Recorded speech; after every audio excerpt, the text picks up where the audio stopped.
સ્વાગત છે આપણો નેશન પ્લસ ન્યૂઝમાં. હું છું આપની સાથે હેતલ ભગત. સુરતમાં ચિયા ગેંગનો ભારે આતંક છે. ખ્વાજાનગરમાં ચિયા ગેંગ દ્વારા 3 યુવાનો પર હિંસક હુમલો કરવાની ઘટના સીસીટીવીમાં કેદ થઈ છે.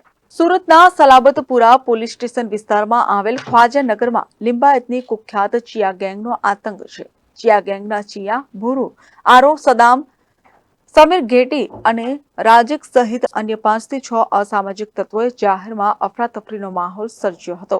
ચિયા ગેંગે ખ્વાજાનગરમાં 3 યુવાનો પર હિંસક હુમલો કરી ઢોરમાર માર્યો હતો. અસામાજિક તત્વો દ્વારા મારવામાં આવેલ સ્થાનિક અસલમનો જમણા હાથે ફ્રેક્ચર, અબરારના છાતીના ભાગે તીક્ષ્ણ હથિયારથી હુમલો કરવામાં આવ્યો હતો.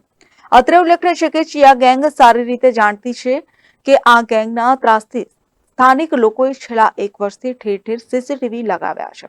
છતાં જાણે આ કુખ્યાત ગેંગને પોલીસનો કોઈ પ્રકારનો ભય ન હોય અને પોલીસ તંત્રને જાહેરમાં પડકારતા હોય તેમ કેમેરા સામે હુમલો કરતા સ્પષ્ટ દેખાય છે. Bureau report, Nation Plus News, Surat. સમાચારોના સતત અપડેટ માટે નેશન પ્લસ ન્યૂઝના યુટ્યુબ ચેનલને સબસ્ક્રાઇબ કરો, બેલ આઇકન દબાવો અને ફોલો કરો ઇન્સ્ટાગ્રામ, ફેસબુક અને ટ્વિટર પર.